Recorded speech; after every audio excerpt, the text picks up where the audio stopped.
Good morning from Sacred Space at Titania's Realm. It's another humid and miserable and rainy day. According to my laptop, it's 28 degrees Celsius right now. So yeah, warm-ish, but not as humid as it was yesterday, but still, It's summertime in Brisbane, Australia. Welcome to our hellscape. Sometimes it's lovely though. It depends on your mood, doesn't it? And when it's rainy and grey, and then I'm going to look at my soylent grey neighbourhood, it's depressing, people. But anyway, I had a lovely day yesterday. So swings and roundabouts, round and round and round we go on our hurdy-gurdy ride through space, taking delight in every moment allotted to us by the gods. Because, you might as well, you're in it or you're not in it, as the case may be. But I'm going to have to put the aircon on because I suddenly feel all hot and bothered. Oh. And I bought these chocolate raspberry licorice sticks yesterday, and I've been a very naughty Tanya and have already eaten 3, and there were 5 in the packet. So I'm going to be a naughty Tanya again. This is why I'm fat, people, by the way. There's a reason why I'm fat. I keep myself well armoured with non-nourishing, non-life sustaining, but delicious chocolate and lollies. Gotta shut the door.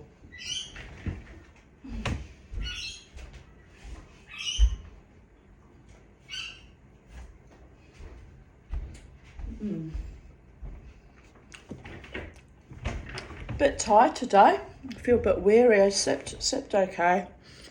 I only got up twice, which is a good night. To pee, I mean. So I'm waiting on the script to arrive. The more expensive script. I might have to ring them. I guess it's only Tuesday. It takes a few days for the post.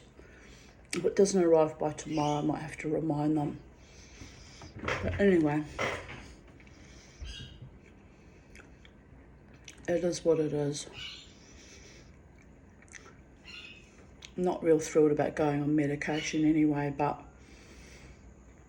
a woman's got to do what a woman's got to do, right? I don't want to end up like this guy, all psychedelic and Mexican and weird, but a skull. But I guess it comes to us eventually. So I have to make peace with Santa Muerte, who dances with me fairly regularly, actually. We did a bit of a twirl and a pirouette recently, didn't we, my darling? See, she says, see. Anyway, she likes to tease me along. Life is wonderful, people. With chocolate and raspberry licorice, life is wonderful. I've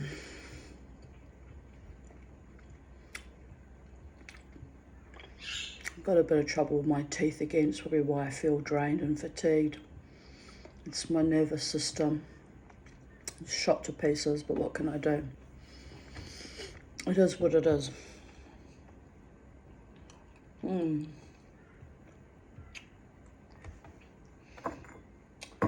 So, I was thinking something mischievous, but I won't say it out loud because it's just nonsense.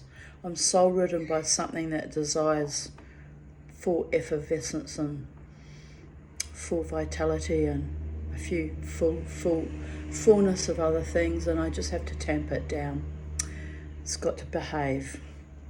So that aspect of my spirit has to be told, no, you cannot do that because I said so. That's why. You have to laugh, people. Anyway, the title of today's readings is Better to Die on Your Feet Than Live on Your Knees. What's your story? Make it a worthy one.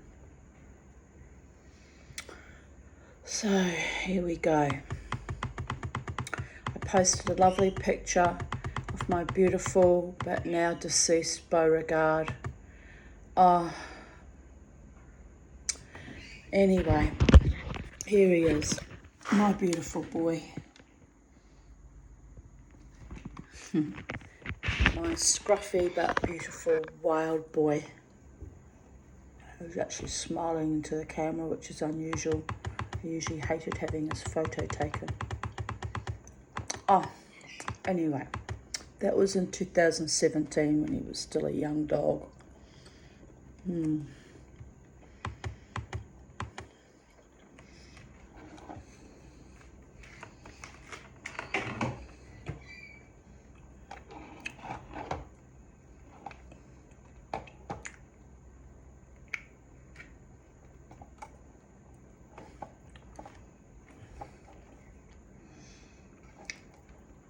I just realised I've been using my mouse upside down yesterday.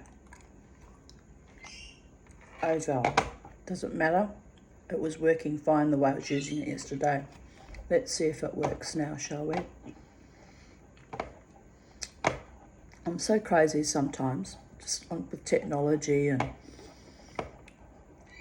love relationships. I'm a bit, yeah, it's not working. It doesn't like being that way around.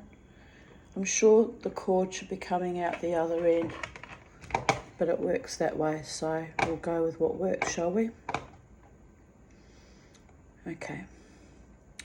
Crazy design flaw in the Mushki, but I don't really care. However it works. 16th of January 2023, 1 year ago today. My goodness, time is just slipping away on me. Really slipping away so rapidly, it's astonishing.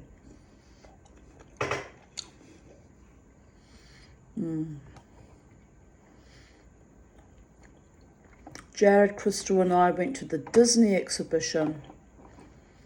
Then Jared and I went to see Air, which was another exhibition, at Goma. And then to the Brisbane Art Gallery.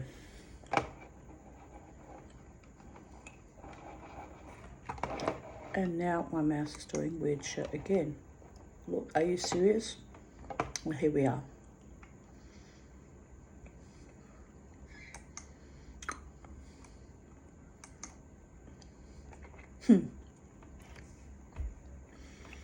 We met up with Crystal again for an early dinner at Jackpot Dining in West End. I took lots of photos of all the art, including the murals in Fish Lane, South Brisbane, on our walk to West End. A lovely day. It was a lovely day indeed. Here's a photo of me waiting at the train station to go to meet Jared and Crystal at South Bank with my lovely sandals I bought for $15 in a second-hand shop. Brand new they were, and they look awesome. I even wore them to my urologist and she said, "Oh my God, those shoes are fabulous." I said, $15 in an op shop, doctor. And she went, "What? They would have been really expensive initially." I went, "I'm sure they were, but Mama T knows how to survive." And she even giggled with me, you know. They were wonderful. They're actually beaded, the little beads on the sides of the foot. Beautifully done. Art. I am an artiste. I was never slim and tall and disinhibited enough to be a showgirl, so I'll just have to stick to being an artiste, won't I, babies?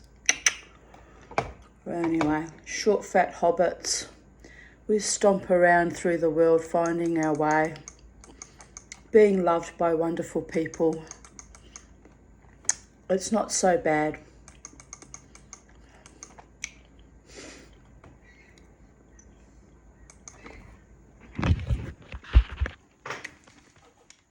This was one of the exhibits at Air, I believe. They're all little tiny black painted butterflies.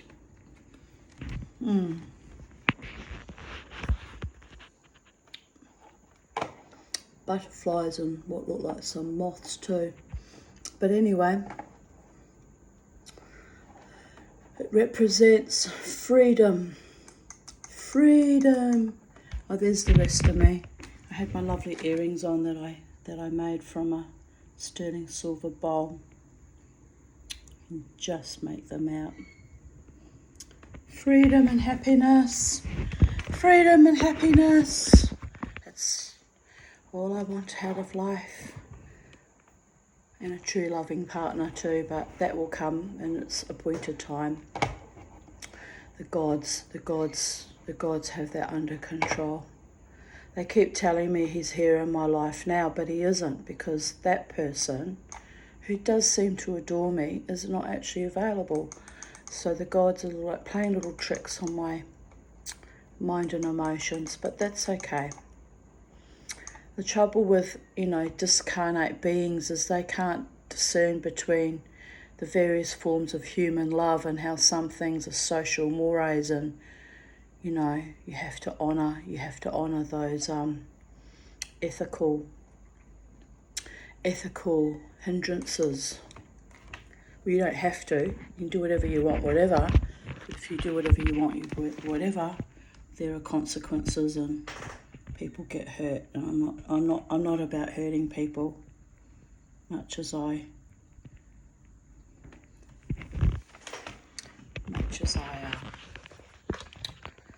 never mind.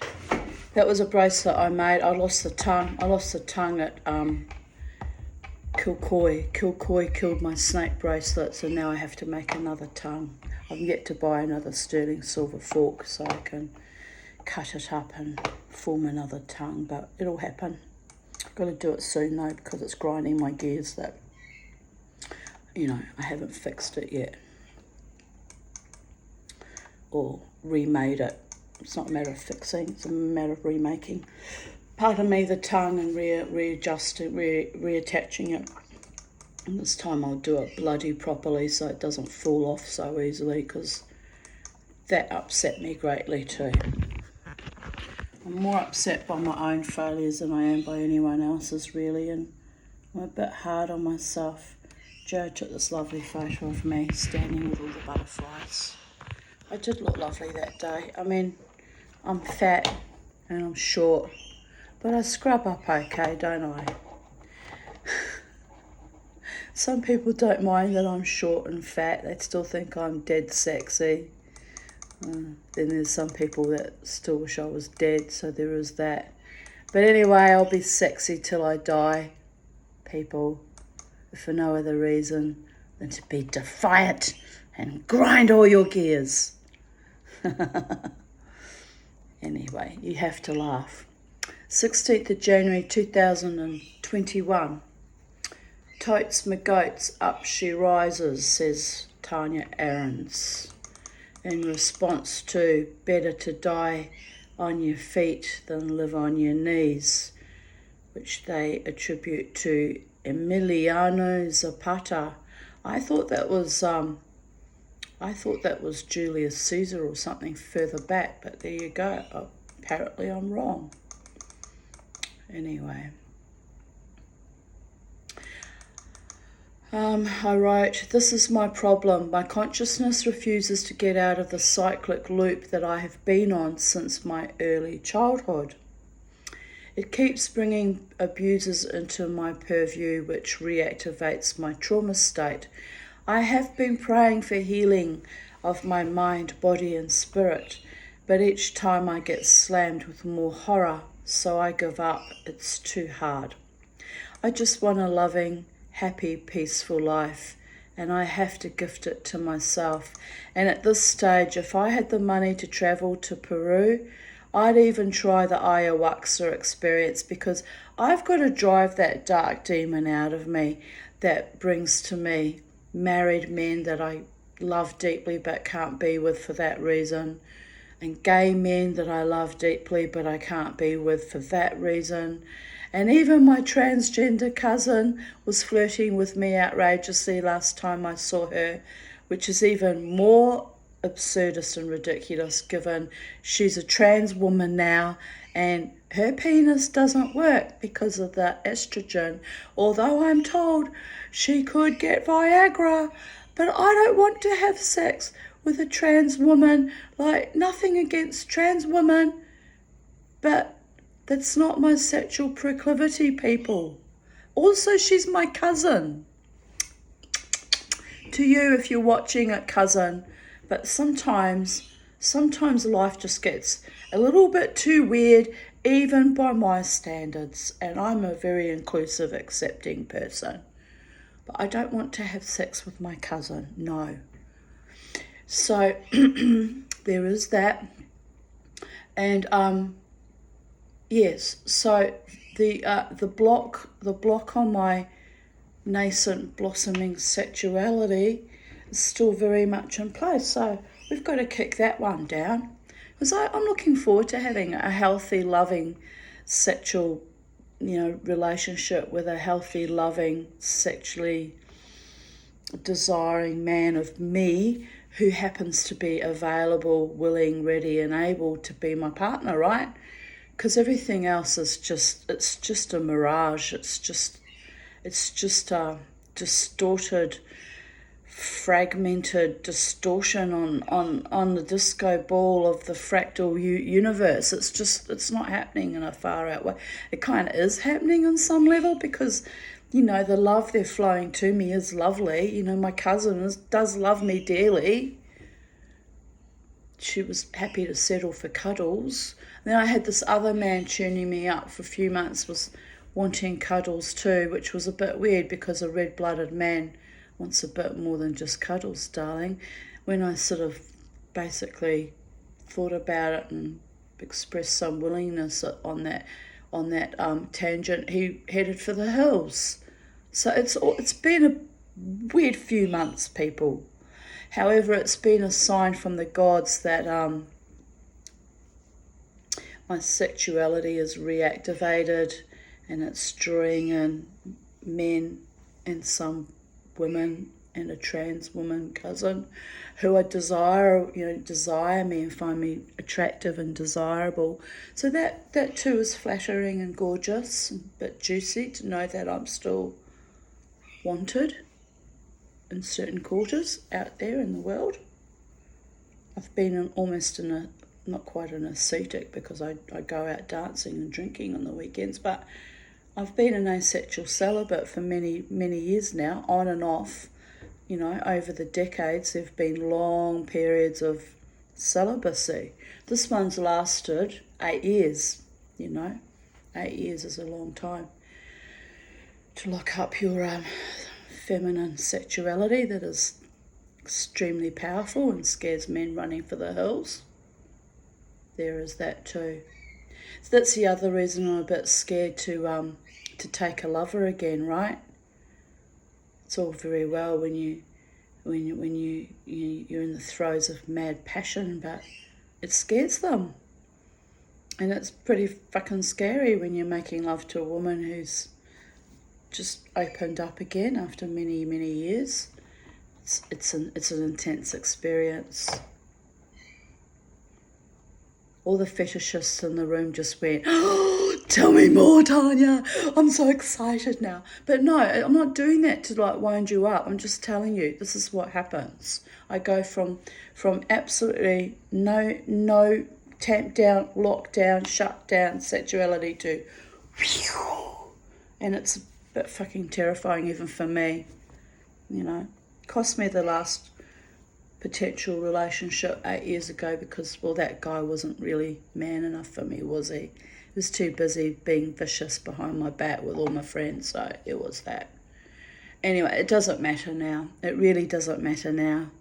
And he can haunt me every fucking Christmas at Crossroads or red lights, or at the new club, hiding at the back of crowds like a gimp for the rest of his life, because at the end of the day, there's nothing now he can do to fix the damage he created in my life. So he can fuck off. What would you do with a woman like that? Just fuck off, darling. Fuck off, skis. But anyway, I need a real man with real heart and soul who's genuinely, you know, genuinely adoring me and able to be my partner and to tolerate with my weird and quirky ways, which, you know, admittedly are getting weirder and quirkier by the decade, but it's okay, because I have a lot of peace and comfort from my weird, quirky, spiritual ways, by the way. It's kept me alive on this planet when other women would have died long, long ago. They would have completed their suicides. They wouldn't be here going on about strange former lovers that haunt you and living 3D reality in their jeeps, or strange former lovers that haunted me when they fucking died 3 weeks after their death. That was the weirdest haunting I've ever had in my life. Even my dog was freaked the fuck out. But anyway, I did a trance drumming the other day, and they said, the tyrannical trickster is gone. He's left your energy. Who are they talking about? I don't have a tyrant in my life right now. If I did, I'd eliminate him immediately. So I was trying to think who they were talking about.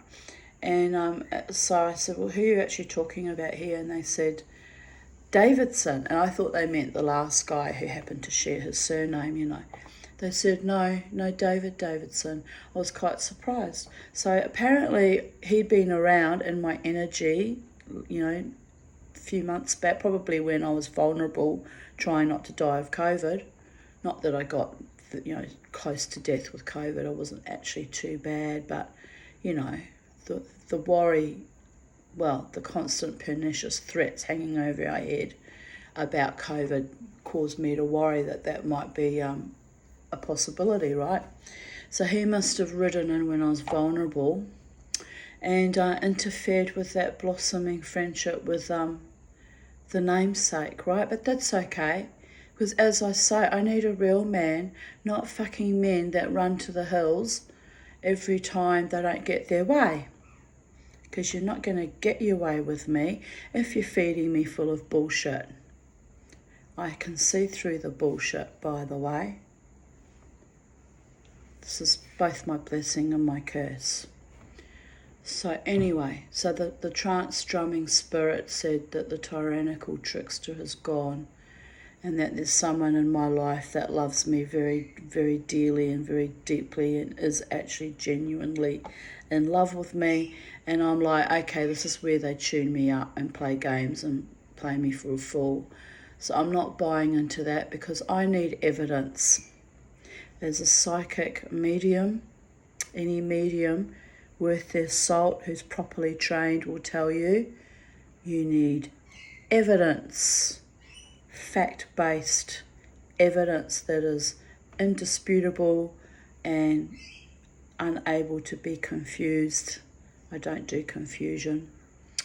So I'm waiting now for the evidence to manifest so that I know who it is whose heart genuinely belongs to me, and that I can open my heart to more and more, so we can share in a beautiful union based on mutual respect, admiration, adoration, trust, love, peace, and great joy, and a wonderful sex life together too, based on mutually exclusive, truest, deepest love. So we'll see. We will see. Time will tell. I keep saying that, don't I? Meanwhile, I'm running out of fucking time. Look at the sky. Here he is. How much time have you got, psychedelic dreamer? Well, how long is a piece of string? Well, we reckon you got a bit more time, Tanya. Oh, yes, that's what my urologist told me. She said I have time on my side. And I don't know if it's just a polite lie they tell you because they know you're fucked, or whether I actually do have time on my side. But anyway, I've waited eons for my truest, deepest love So I despair. I despair. He says, but don't worry, just keep dancing. Just keep living your best life, because while you're living your best life, wasting more time, I'll be waiting for you at the end, my lovely. I know you'll be waiting for me at the end, and then there'll probably be another incarnation and another, and I probably won't find my true love partner in those incarnations either. And you're a terrible tease, Santa Muerte. She says, I know, right? But life is beautiful, Tanya. True love is beautiful when you find it, Tanya, and when it finds you. Just enjoy. No guilt, no shame, no regrets. Just enjoy, because we want you to blossom out in all your aspects of your being. And just enjoy and be with the one who wants to be with you truly for the long term. No more bullshit. Who loves you, and he won't haunt you at crossroads or red lights like Roxanne. Turn on your red light. He won't play vicious games. He'll be a real man to you. What do you reckon? I'm talking to a ceramic representation of death, people. I've gone mad, haven't I? I've gone a bit mad, but it's okay. Is there any money in this thing? I'm always looking for extra money. Sometimes I throw money hidden away. Not much, but sometimes. No, but I've put in great confidence that I'm going to manifest money like a dumb motherfucker. A citrine in there. I put a citrine in there to attract money. Now listen, you. Look, you're going to get me in the end because that's a given. But in the meantime, show me the money, honey, and show me my truest, deepest, most authentic, devoted lover, man, who doesn't just want a quick frottering and a blow and go and in and out, but wants to stick with me till the very, very end together. Ah, so romantic. I'm cuddling up to a porcelain money box like a dumb motherfucker. Well,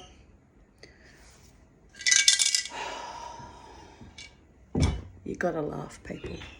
When you think about it, it all becomes very funny. I'll be laughing longest, loudest and best one day. But not today. I'm not in the mood. Can you tell? Here I write, rain. Woohoo! Much needed and much appreciated. So we probably had a rain after a long period of drought when I wrote that last. Because today it's raining and I'm not appreciating it at all. I'm a bit sick of the rain now. It's enough already. Never mind. When going through hell, just keep going. And it's a story or a piece of prose I wrote called Titanium Woman. And here we have, oh look, I didn't even realise this photo was coming up. The photo of me admiring another skull, a little empty vodka crystal bottle that I acquired. Isn't it cute? With my mother's beautiful crystal glass next to it. Yes. Because in the midst of life, we must always remember death, people. Death comes to us all, and if you waste your time on idiots, on lackluster curs, and people that are just teasing you and torturing you emotionally and don't really want you and just have this fantasy in their head about you, and it's never real, but you're loving, you're enjoying and soaking up the fantastical affection and romance of it all, because we all need a bit of romance in our lives, darlings. Even men do, believe it or not. So we're sort of, sparking each other up and enjoying it, knowing that it's It's not going to turn into anything sordid or awful. Hopefully not anyway, because if we do that, there'd be dragons there. But anyway, I wrote here, in the midst of death there is life, darling, from Thanatos to Eros. We must always, always choose life and choose truest, deepest, most honouring, respectful, caring love, which I greatly deserve because I've been waiting for that all my life, right? As in a love partnership, I've been wanting that all my life. So, here I write.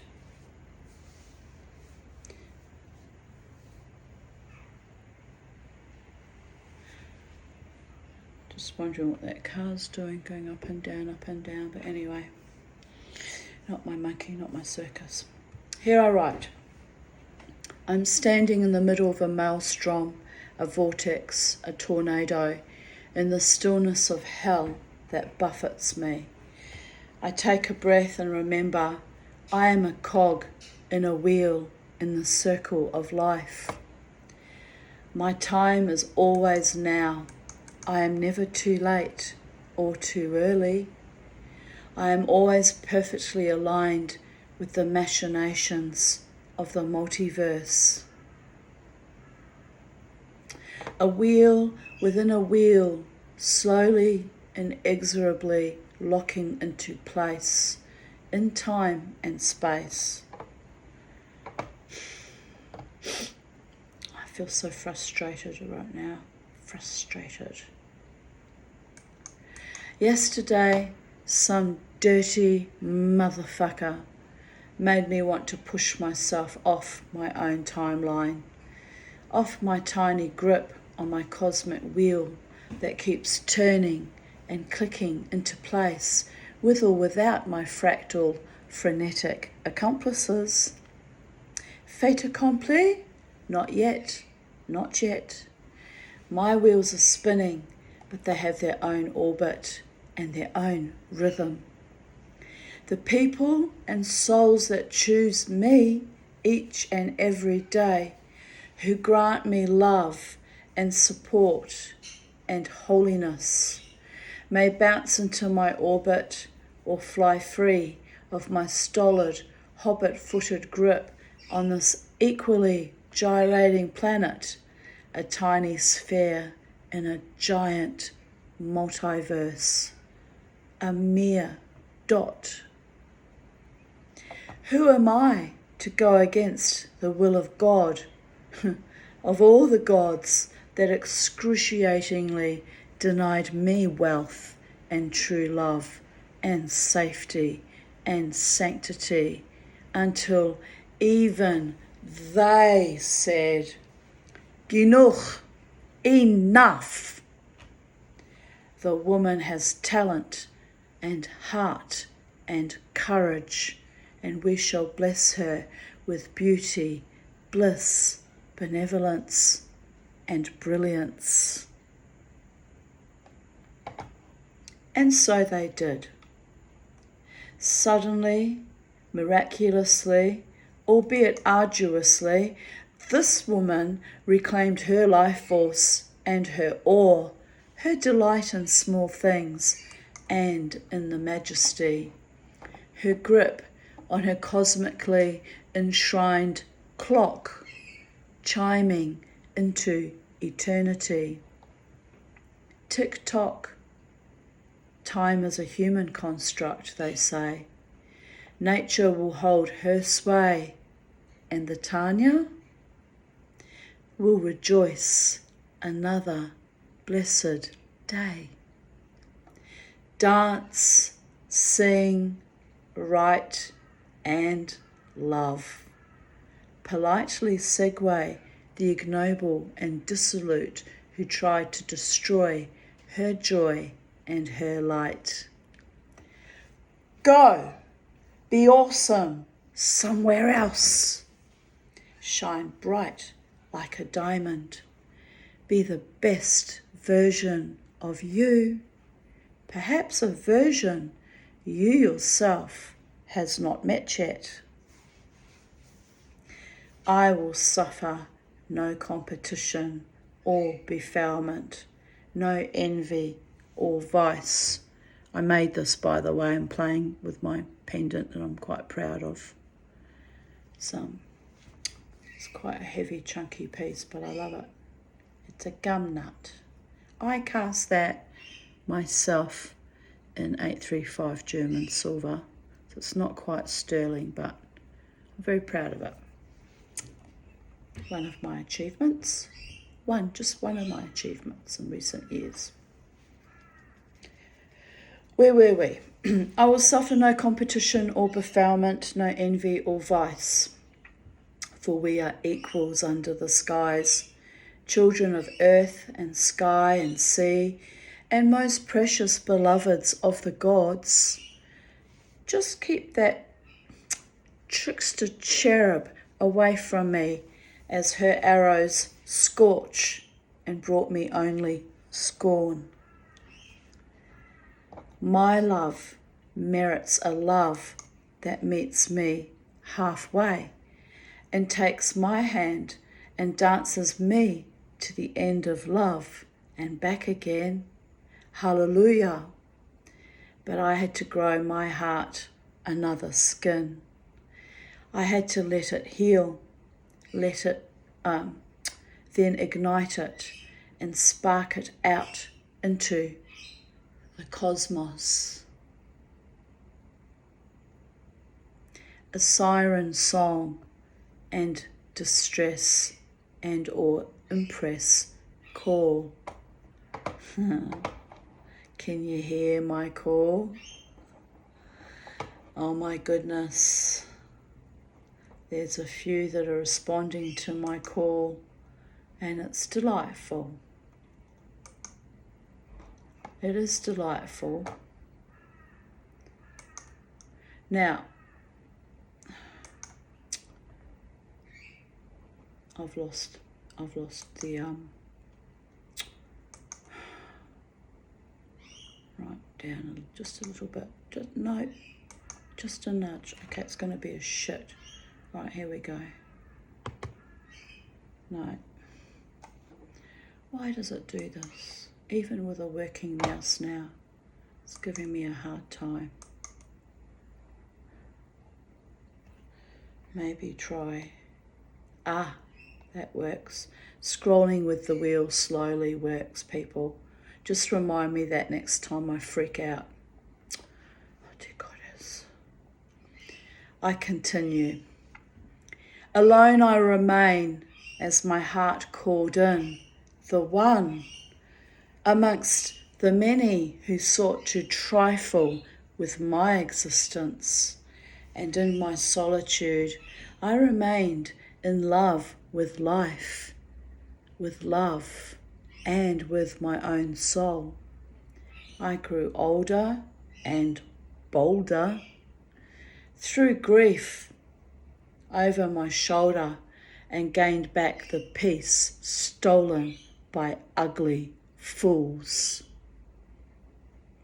My time is precious. My heart is strong.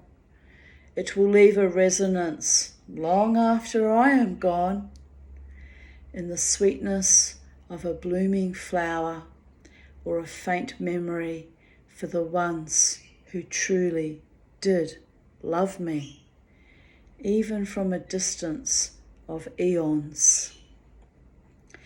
Click, clack, the locks are sealed in time and space. I miss your face and the love you denied me. But it's all okay. Another day, another way, another epoch awaits me. Eternity, people, eternity.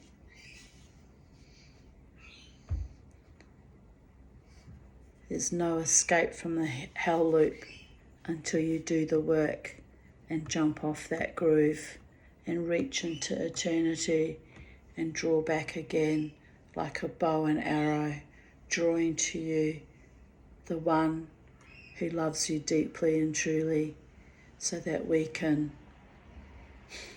like a springboard or an arrow shot from a bow, fly together as one, in perfect union, in bliss and joy and happiness and comfort and ease, in kindness and in honour and integrity and in romance and passion, because Mama T has had to go without for decades. So Mama T, aka the Tanya, aka the psychedelic dreamer, aka Miss Five, we want it all. We want all the things long denied us that are not of necessarily financial things, but that would be nice too. But at the very, very least, we want the truest, deepest love. We won't settle for anything less, darlings. We've had less, and that was not pleasant. Oh, BB just went running along the front verge. How delightful. BB is my nickname for the scrub turkey.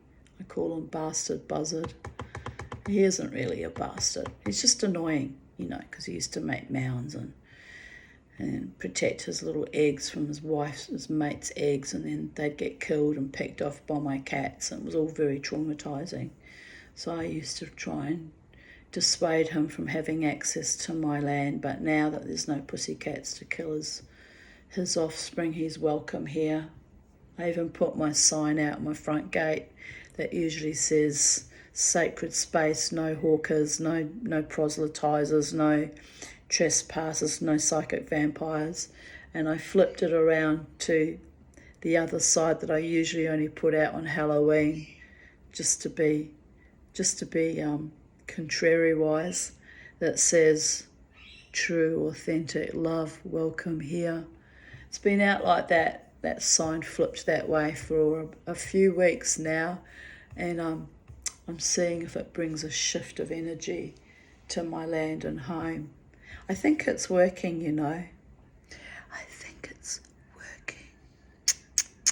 My darlings. It's working on my spirit, if not anyone else's anyway.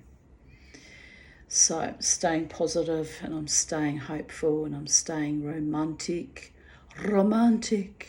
I'm staying passionate, and I'm staying wild, and I'm staying free. And I'm also staying a bit circumspect till I work out who's real in my life and who chooses to be with me.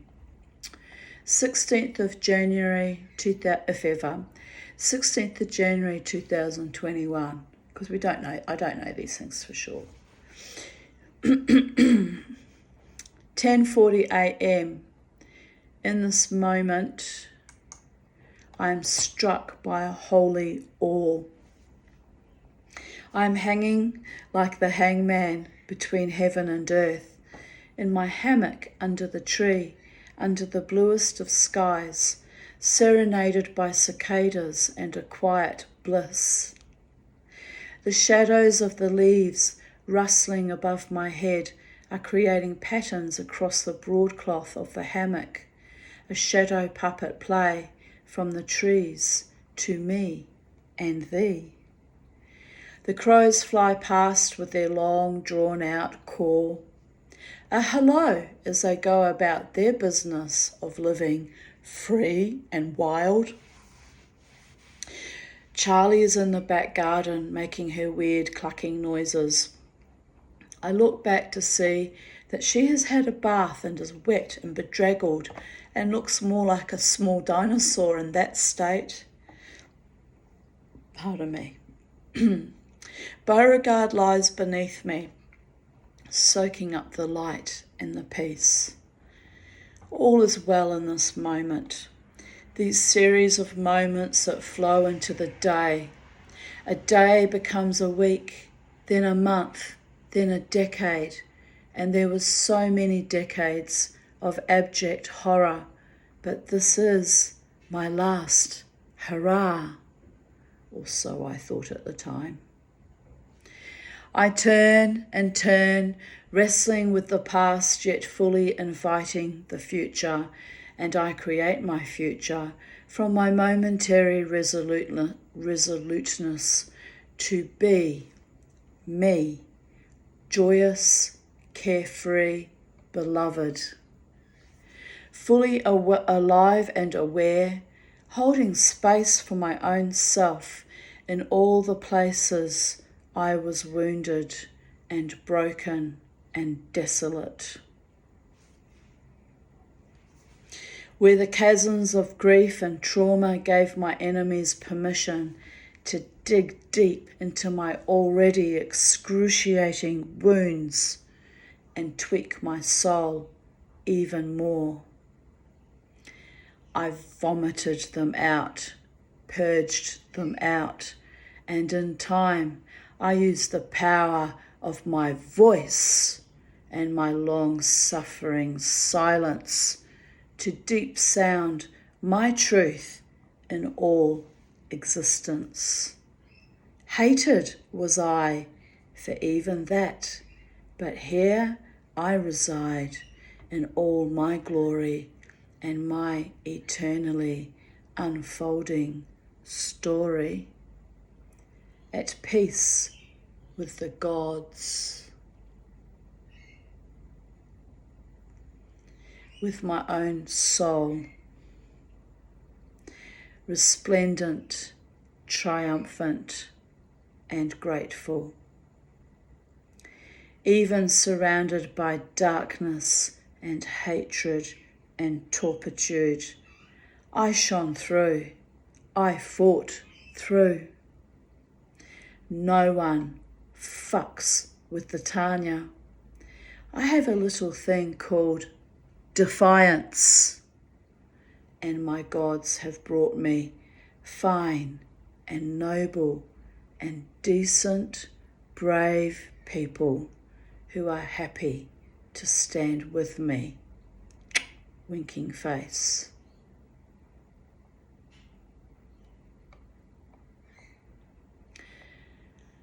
And I wrote this piece in response to a poem and or a cartoon. I'll show you the photograph of it. Where are we? By Michael Leunig. I don't know how to pronounce his name. Leunig, anyway, whatever. Which was posted on the 15th of January 2020. Well, it's when I posted it to my page anyway. And here he writes, all my father left me was the moon. When I'm dead, it's yours, he said, and all too soon his will was read, but he continued speaking from the grave. It will not save you, this moon I gave you, from sadness, human madness, life and death. But step outside into the night and take a breath. And while you do, for what it's worth, that happy man up there who got away from earth will smile at you.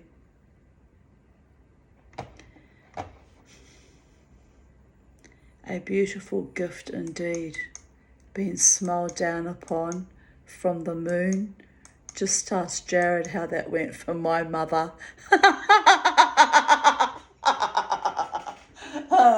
It's not quite the same sentiment, but just as delightful. Never fuck with the Tanya or her friend Jared. Oh, you have to laugh. My father left me nothing but a determination to survive. Case, who was my de facto stepfather, left me a brass horn used for opening dike bridges in Holland, or the Netherlands, a silver teaspoon, a twisted family in-joke, as it was believed I was born with a silver spoon in my mouth. Here I am, after all those decades, making things out of silver. His rock from Mittelbaldora and a book about it. All my family of origin gifted me only decades of trauma and grief. In shamanism, we are expected to honour our ancestors, but my lot were an unworthy bunch of abusers. So when I pray, I've lost it again. Faith in Begorra. This is getting annoying, people. But look, my laptop is working much better with this nice mouse that Peter gave me, which is behaving 99.99999% of the time. So when I pray for the assistance of my ancestors, it is only to the righteous, decent ones of previous generations, whose spirits hang around occasionally or send me little weird synchronicities, like ex-lovers at red lights. Like the sweet man yesterday who was so excited about his new love, who was named Dave and proudly proclaimed to be descended from a Native American. I told him that was beautiful. I have always loved Native Americans. He gifted me with a message when I said how upset I have been about my so-called superficial, awful, crass friends at the casino. One door closes and another one opens, he said. Wise one. It was a favourite saying of my much beloved June Robertson, my mother,